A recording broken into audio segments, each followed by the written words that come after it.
hari abajya bavuga ngo gukora ni ingaruka z'icyaha. Oya, ntabwo ari byo. Wowe dukurikiranye kano kantu kabike kandi ukumva, gukora ntabwo ari ingaruka z'icyaha nk'uko abantu bajya babivuga ngo Adamu na Eva bakoze icyaha nibo bazanye kuruha. No, ntabwo gukora ari ingaruka z'icyaha. Ingaruka y'icyaha ni urupfu. Hanyuma gukora ni ibintu Imana yaturemye kugira ngo dukore. Tubaho mu bintu byo guca intege umuntu cyangwa se imitekerereze. Uzatinye umuntu ushobora kukubwira ngo icyo kintu uri gukora ntawe kizakugeza, cyangwa se akakubwira ngo icyo kintu ntacyo kimaze, kireke. Aba ari guca intege ibitekerezo ndetse n'ubwenge. Ikibikwemereza yuko bitazigera binabaho nuko n'uwo mukire tuba tuvuga cyangwa se n'abo bakire bakomeye baracyatekereza ku kintu cyabateza imbere.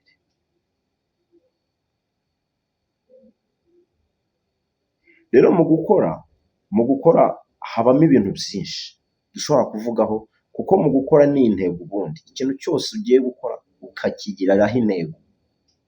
N'iki tugomba gukora? Se tugomba kubaho turyamye? Oya, wapi. Ahubwo tugomba kugira ibyo dushoramo, natwe bikatuvuna, tukaza tukababwira yuko ikintu cyose kugira ngo kigereho kikuvuna.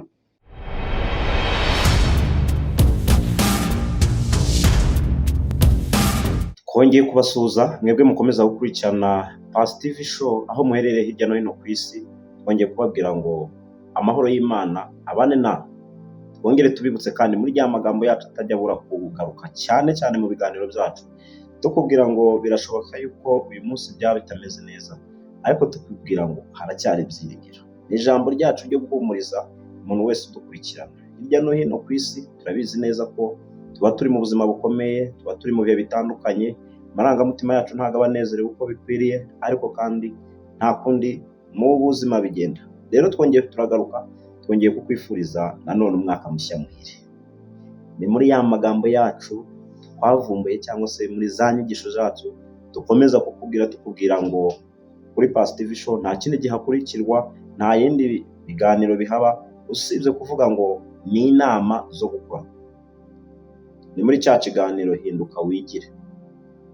Rero nongeye kugaruka noneho. Murabona yuko ngarukanye murare, kubera yuko ndimo ndashimira Imana yuko yongeye kungeza kuri uyu munsi ndetse kuri izi tariki ndetse no mu uyu mwaka wa 2026. Kandi dushima Imana yuko nawe udukurikiranye wakomeje kudukurikirana mu mwaka washize ndetse no muri uyu turacyari kumwe.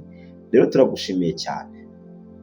Nawe udukurikiranye ku munsi ari ubwa mbere ugiye gukurikirana ibiganiro byacu, ndakubwira ngo banza making sure yuko yakanze subscribe kugira ngo ibiganiro byacu bijye bikugeraho udaciye ahandi.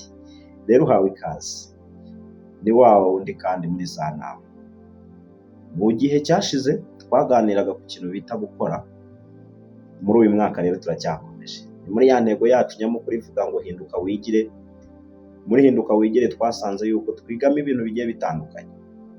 Akenshi bifuza kuzana abatumirwa baza kutuganirira ku gukora. Tukibaza se gukora ni ngombwa? Gukora ni iki? Ese twakora iki? Twakorera he? Twakora ibiki? Ibyo ni ibibazo byose tugenda twibaza kuri Past TV Show. Rero ndakuraritse kugira ngo uzudukurikirane. Ubwo duheruka barimo turi kuganira tuvuga ngo nta kintu na kimwe umuntu yaremewe kugira ngo ntagikore.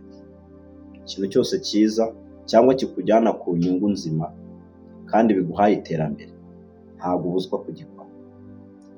Twaje kubabwira nanone kandi ko cyane cyane tubwira umukristo udukurikirana cyangwa se umuntu wese udukurikirana, ariko cyane cyane close umukristo, umuntu wemera Imana, umuntu wemeye Kristo umwami n'umukiza, tumubwira ngo gukora ni ihame ry'umukristo. Hari abajya bavuga ngo gukora ni ingaruka z'icyaha. Oya, ntabwo ari byo. Wowe dukurikiranye kano kantu kabike kandi ukumva, gukora ntabwo ari ingaruka z'icyaha nk'uko abantu bajya babivuga ngo Adamu na Eva bakoze icyaha nibo bazanye kuruha. No, ntabwo gukora ari ingaruka z'icyaha. Ingaruka y'icyaha ni urupfu. Hanyuma gukora ni ibintu Imana yaturemye kugira ngo dukore. Uko muribuka neza, Imana irema Adamu yamuremye imushyira muri Edeni kugira ngo ayirinde ndetse anayihingire. Rero icyo gihe Adamu yari atarakora icyaha kuko yari atarabona Eva umufasha. Rero ndagira ngo nkubwire wowe udukurikiranye, cyambere ubanza ukabika nayo makuru yo kuvuga ngo gukora ni inshingano Imana yaremanye umuntu, ntabwo ari ingaruka z'icyaha umuntu yakoze. Ni inshingano Imana yaremanye. Urakimenye? Yego, umenye kubitandukanya. Rero ni ryari dukora, ni iki tugomba gukora, ni hehe tugomba gukorera. Ese gukora ni ngombwa mu buzima?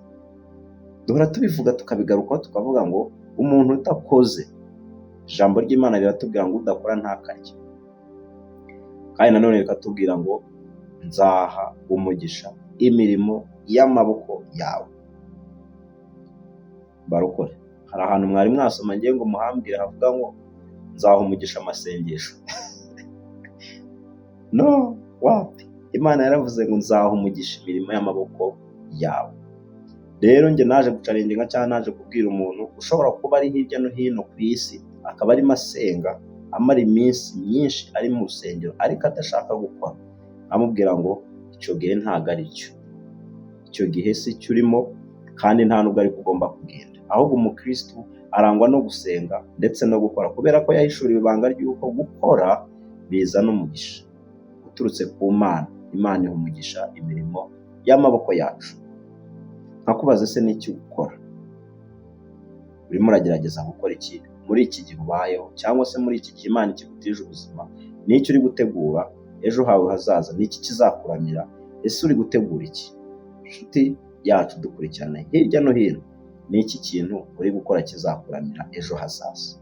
Nongere nkwibutse nanone, iyo turi kubaza ngo uri gukora iki, n'uwuhe mwe turi gushyiramo, tuba tugira ngo tuvuge ngo iki. Nuko iyo udakoze ugifite imbaraga, wifuza gukora ushaje, akenshi usanga ari mu rubyiruko. Twe ni urubyiruko twaje kubwira.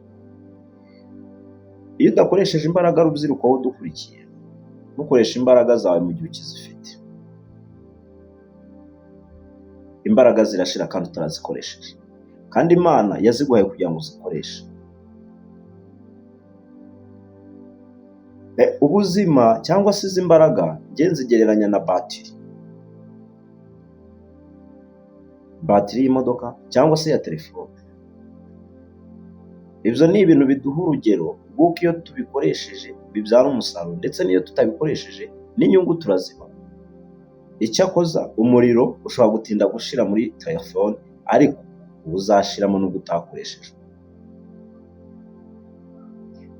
Rero turavuga ngo rubyiruko mudukurikirana, cyangwa se muntu udukurikiye hirya no hino ku isi, gukora ni ngombwa. Hari uburyo uba warakuze, tubyibukiranye neza.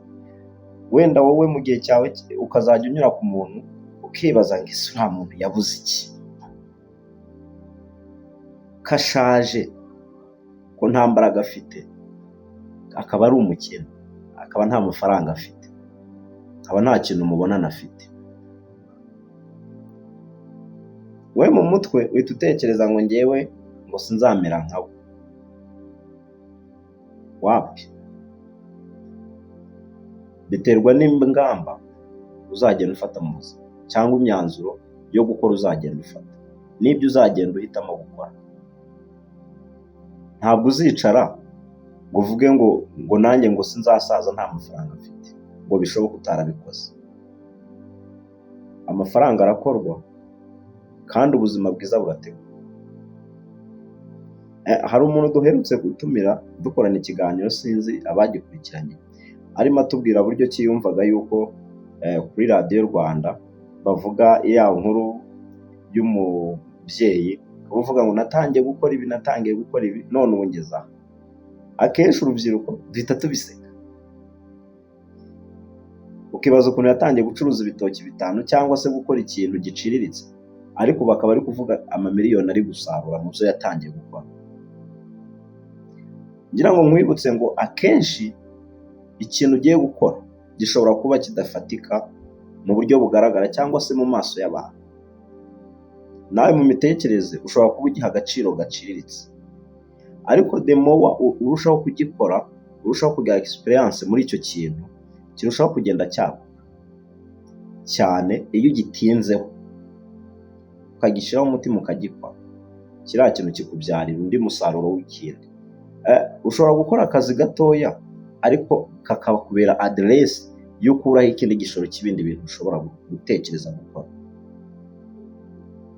Cyane twebwe twaje kukubwira ngo imyumvire yacu ishingiye yo kuvuga ngo nta kazi gatoya, nta kazi ko kudakorwa ako ariko kose. Nugapinga cyangwa ukagaseka, uzarebe ngo ese hari undi muntu ugakora? Ese uwo muntu ugakora we n'iki agaciye? Ese we yatanze iki ku Mana? Ese wowe watanze iki da? Udashobora gukora kari akazi gaciriritse uvuga, kandi hari abantu bagakora kandi karabinjiriza. Ayo kabinjiriza ashobora kuba ari make uyu munsi, ariko kababeshejeho, na aderese y'ibindi batekereza. Akenshi iyo udafite ikintu uri gukora, biranakugora no gutekereza ikindi wakora, ariko iyo ukoze ikintu gitoya kiguha gutekereza ikinini ikindi wakora. Ntabwo uzagenda ngo wicare uvuge ngo nta kazi ufite.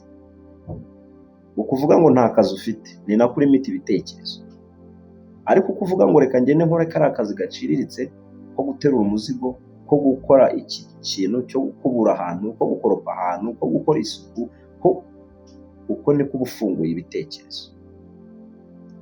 Rero ibanga ryo gukora ikintu bita gukora ni ugutekereza. Uko wagiye ukora ibyo bintu bitoya, ariko uba ugenda utekereza n'iki kindi nakora, n'iki kindi nakora, iki nkakivaho nkajya kuri iki. Iyo uhagaritse ku kuvuga ngo nakora igitoya kugira ngo kiguhe gutekereza ikindi kinini wakora, biba bivuze ngo ntabwo ushaka gutera imbere.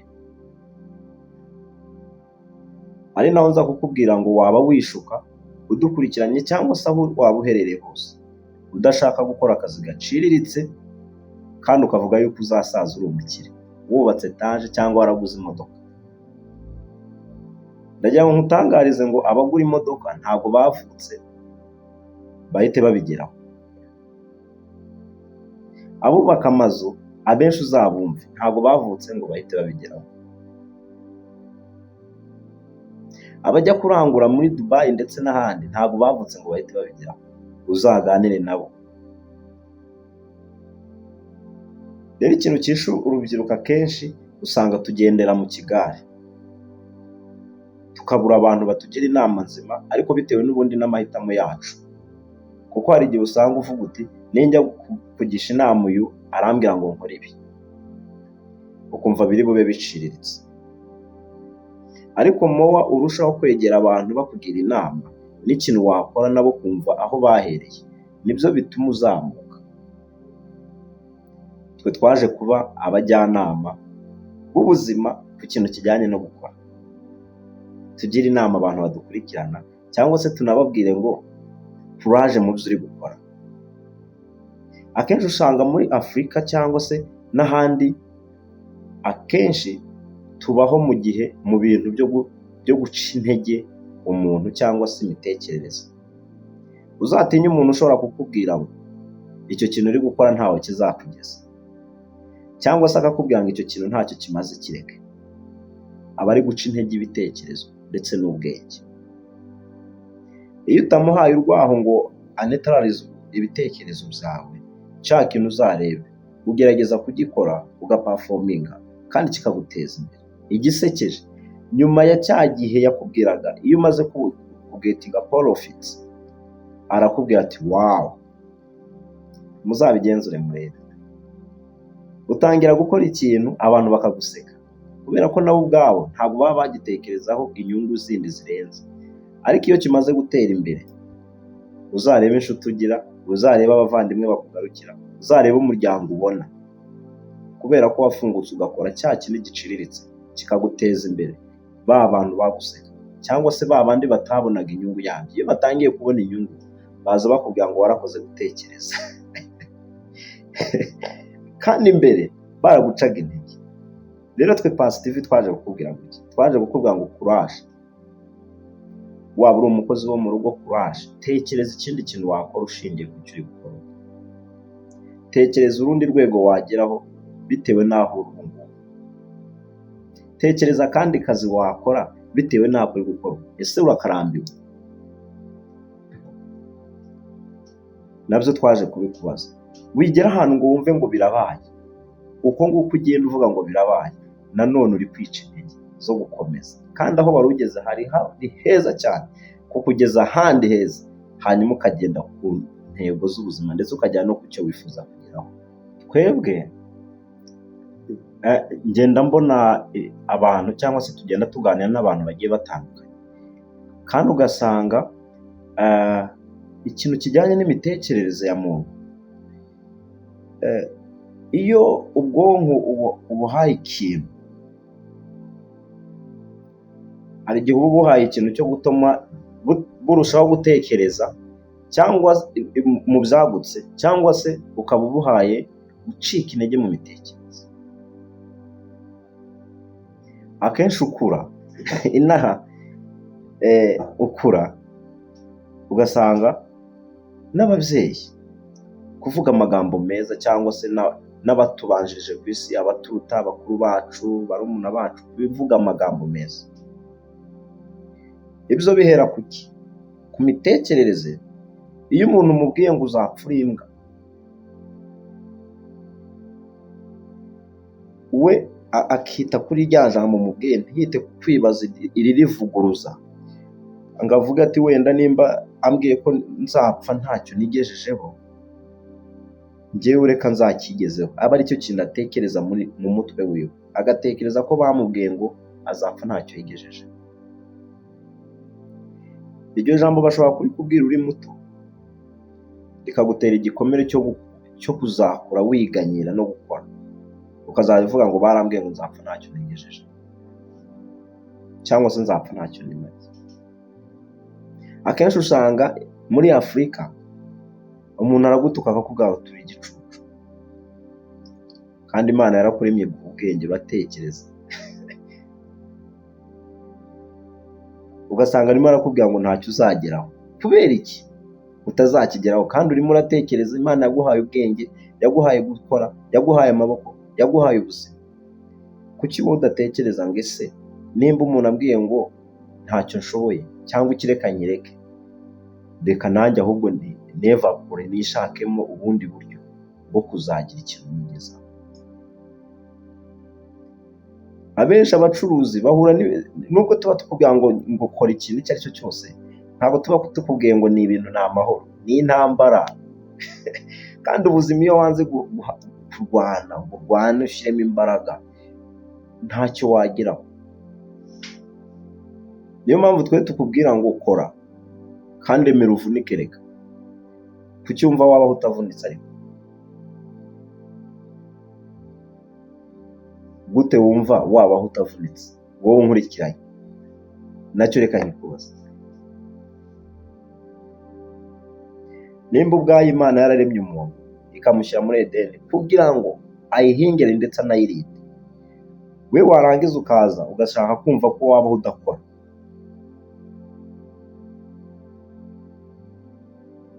ukumva wabaho utavunika, ukumva wabaho ntawe ukubwiriza gukora ikintu, wowe ukumva wabaho mu mudendezo. Kandi mu by'ukuri muri iyi si dukeneye ibintu, dukeneye kubaho, dukeneye kurya, dukeneye kwambara, dukeneye amayinite. Rubyiruko, amayinite dukoresha wayakurahe? Uzabwira abantu ngo nta kazi ufite ubasaba amayinite ya Airtime? Nese akazi uzagashaka gute? Twe twaje kukubwira ngo reka hinduka, iyo mitekerereze nihinduke. Ibaze ngese nimba nkoresha Airtime y'5,000 ku kwezi, ninjije iki muri aya mayinite? Nayakoresheje iki? Ese nimba narayashoye nkagura amayinite byanyunguye iki? Nihe profit nabonye kuba naraguze amayinite y'10,000, y'20,000, bando z'1,000, bando? Niyihe nyungu wakuyemo? twe rero nka Positive twaje kukubwira ngo ibaze kuki ushaka kubaho unezerewe kandi ntaho uragera nshuti yanjye. Yes, nimba uri no gukora ntabwo bivuze ngo wagezeyo, ahubwo biravuze ngo urushaho gushyiramo imbaraga, urushaho gukora cyane, urushaho gutekereza ibindi wakora byinshi, urushaho kwagura business. Umuhanga yaravuze ngo umunsi uzaba ukora ikintu ukumva wabonye profit urarekeye, uzamenye ko aho wari ugeze ugiye gukoresha imbaraga rwose ni nkeya guhita usubira hasi. Niyo mpamvu uzabona umukire, abo twita abakire, ntibaryama. Uzarebe inshuti zanjye, umukire ntaryama.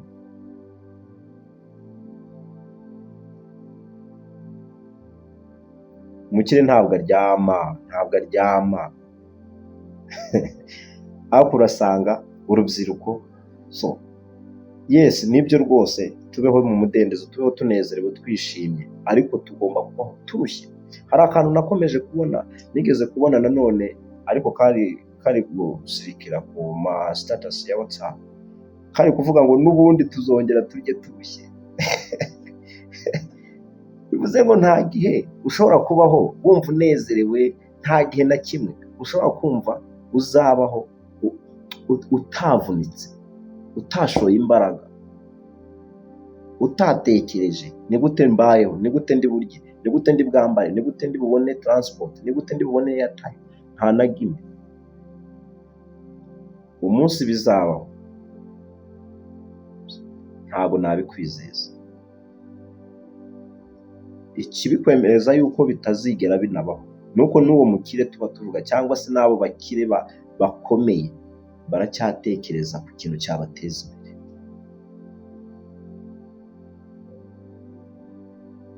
Rero mu gukora habamo ibintu byinshi dushobora kuvugaho, kuko mu gukora ni intego. Ubundi ikintu cyose ugiye gukora ukakigiraho intego. Ikintu cyose ukora gikorana umwete. Ijambo ry'Imana ritubwira yuko ikintu cyose twerekejeho amaboko tugikorana umwete. Korana umwete nshuti yanjye, korana umwete ikintu uri gukora. Wowe unkurikiye, shyiramo umwete mu kintu uri kugerageza gukora. Shyiramo umwete mu kintu uri kugerageza gukora. Ese uri gushyiramo uwuhe mwete? Aho ntiwaba waravuze ngo nagezeyo. Hari ikintu kijya kinshimisha ngewe rwose, kandi kiranezeza mu by'ukuri. Hari umusaza, yes ni umubyeyi, ariko kandi nigeze kumva ari kuvuga ikiganiro, aravuga ngo wanga kuruha uri muto cyangwa ufite imbaraga ukaruha ushaje.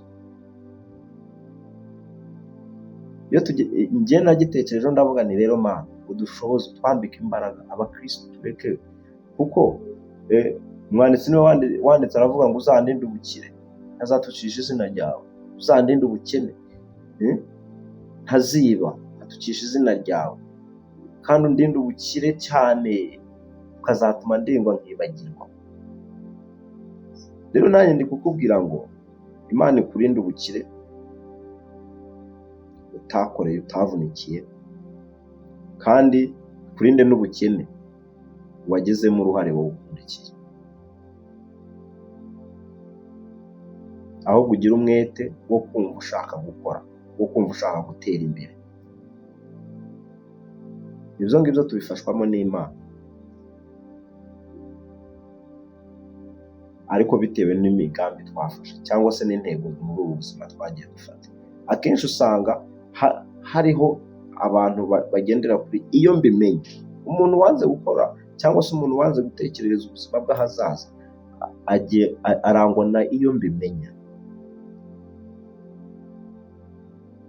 Iyo mbimenya nkakora iki, iyo mbimenya nkagira gutya, iyo mbimenya nkagira gutya, cyangwa se akavuga ngo kuki batageze gutya, kandi mu by'ukuri ni igihe cyawe. Ibyo umubyeyi ataguhaye ni igihe cyawe, kuko uri muzima, ufite amaboko, uratekereza. Yes, ushobora kubyigezaho, wimubureminga, nawe afite ibindi yaciyemo n'abakiri umusore byamugoye, ariko kuba yarakugezeho akakuzana kuri iyi si, nawe ni uruhare rwawe. Gira icyo ubimarisha kuba uri muzima uriho, gira icyo bikumarira, gira icyo ukora, wimubureminga, nawe afite ibyiwe byamurebaga igihe kimwe. So wowe rero nawe n'igihe cyawe hari ibikureba ugomba gushyiramo uruhare rwawe, hari ibyo ugomba gukora. Akenshi nyine usanga twebwe dufata ibintu tubishyira ku babyeyi, umubyeyi akabishyira ku mubyeyi we, ibintu ugasanga turagenda tubihererekanya. No, ni igihe cyawe, nawe gikoreshe, wimubureminga, nawe gira icyo umurusha. Kuko hari abasore nyine cyangwa abakobwa cyangwa se urubyiruko nyine uba usanga ibyo bintu biri muri twe, uvuga ngo ababyeyi banjye ntibagize gutya, yego ntibabikoze, wowe noneho uri gukora iki? Ko nawe hari igihe bazabikubwira nshuti yanjye. Abana igihe kizagira nawe kijye kikubwira ngo mu gihe cyawe ntabwo wakoze gutya, mu gihe cyawe none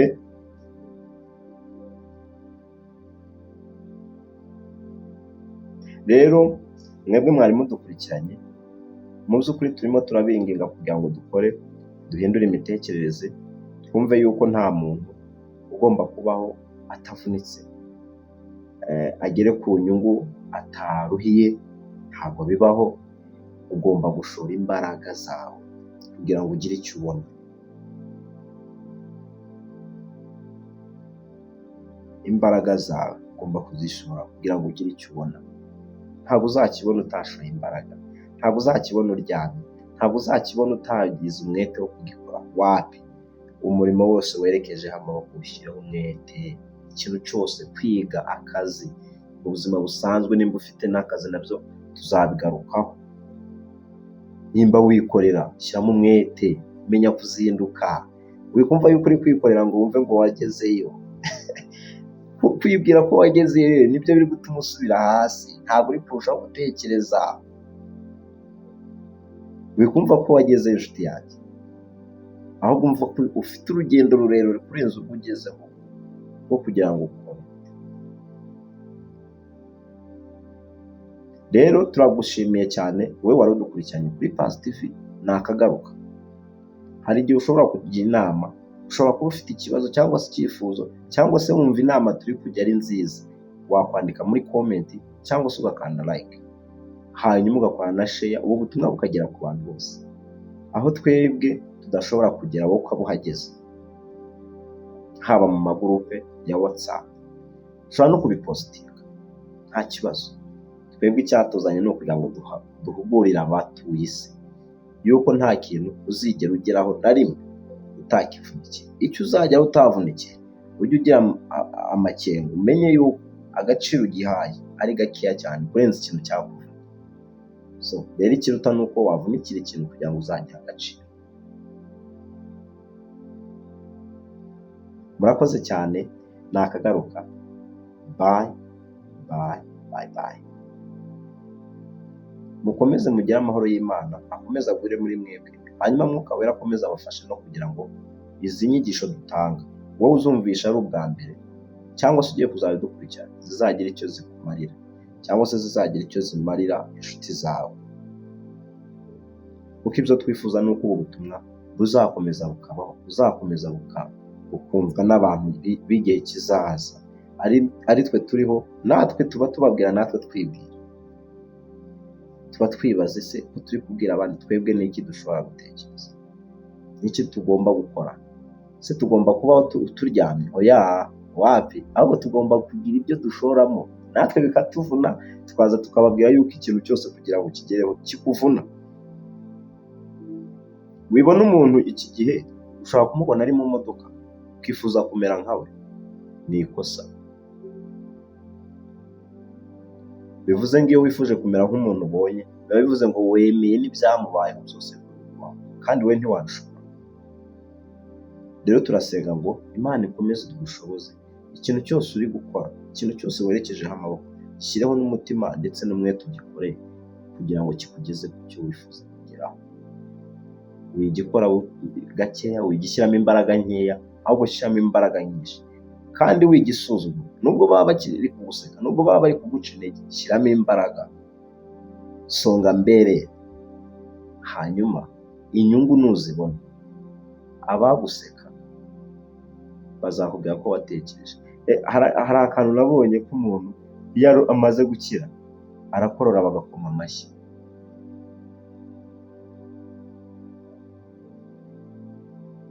Yakwitsamura bagakoma amashyi, yatambuka bagakoma amashyi. Ibyo byose biva mu kuba waraciye inzira z'ibyo byose kugira ngo ugere kuri ubwo bukire. Rero emera uvunike, emera urwane, emera ubabare, emera bikuvune, emera, ariko uharanire icyo wifuza kuba cyo. Ahazaza hawe haracyahari, ntabwo tukubwira ngo nta byiringiro, haracyari ibyiringiro by'uko nubwo wenda waba warucitse intege wakongeramo akabaraga, cyangwa se wavuga ati Pastor TV murakoze b'iki kiganiro mwatanze, kinshubizemo imbaraga mu byo nari nshishemo intege, mu byo nari ngiye kurambirwa, ariko musubijemo imbaraga ngiye gukomeza. Rero duhurire muri komenti, wandike udushimire, utubwire natwe tugire inama z'ibyo tuzavugaho ubutaha, cyangwa se uduhe n'ikibazo kiba gihari, twese muri komenti tubiganireho. Imana ibahe umugisha, turabakunda cyane. Pastor TV nakagaruka. Ciao ciao.